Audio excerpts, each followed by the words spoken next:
नेपाल के अयोध्यापुरी में भी होगा राम मंदिर का निर्माण। ओली सरकार ने आवंटित की धनराशि। नेपाल में जारी राजनीतिक संकट के बीच वहां की केपी शर्मा ओली सरकार ने प्रसिद्ध पशुपतिनाथ मंदिर की मरम्मत के लिए 35 करोड़ रुपए और अयोध्यापुरी में भगवान राम के मंदिर के निर्माण के लिए धनराशि आवंटित की है। ये धनराशि देश के लिए प्रस्तावित 1647.68 अरब रुपए के बजट में आवंटित की गई है। नेपाल के वित्त मंत्री विष्णु पौड्याल ने ये घोषणा की। उन्होंने बताया कि यूनेस्को की विरासत स्थलों की सूची में शामिल पशुपति मंदिर की मरम्मत के लिए 35 करोड़ रुपए आवंटित किए गए हैं।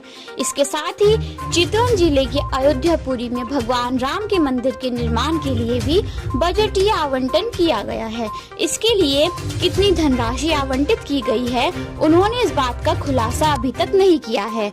वित्त मंत्री ने कहा कि 4 अंतर्राष्ट्रीय हवाई अड्डे और अन्य घरेलू हवाई अड्डों की बुनियादी ढांचों के निर्माण के लिए 20 अरब रुपए की धनराशि आवंटित की गई है।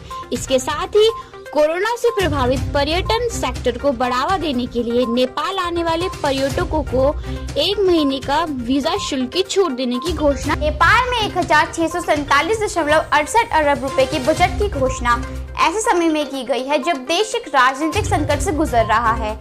नेपाल के राष्ट्रपति विद्या देवी भंडारी ने गत 22 मई को देश की 275 सदस्यीय प्रतिनिधि सभा को 5 महीने में दूसरी बार भंग किया है। इसके साथ ही प्रधानमंत्री केपी शर्मा ओली की सलाह पर 12 नवंबर और 19 नवंबर को मध्यावधि चुनाव की घोषणा की थी। ओली नेपाल में अलंपत सरकार का नेतृत्व कर रहे हैं। प्रधानमंत्री ओली ने भी राष्ट्रपति द्वारा प्रतिनिधि सभा को भंग किए जाने को उचित ठहराने की कोशिश की है। टेलीविजन पर राष्ट्र के नाम एक संबोधन में उन्होंने कहा, चुनाव के लिए जाना कभी भी प्रतिगामी कार्य नहीं हो सकता है। उन्होंने 28 मई को सभी राजनीतिक दलों से एक सर्वदलीय सरकार बनाने और नए चुनाव कराने का आग्रह किया। हालांकि विपक्षी दलों ने उनके अनुरोध को नकार दिया है और संसद दोबारा बहाल करने की मांग की है।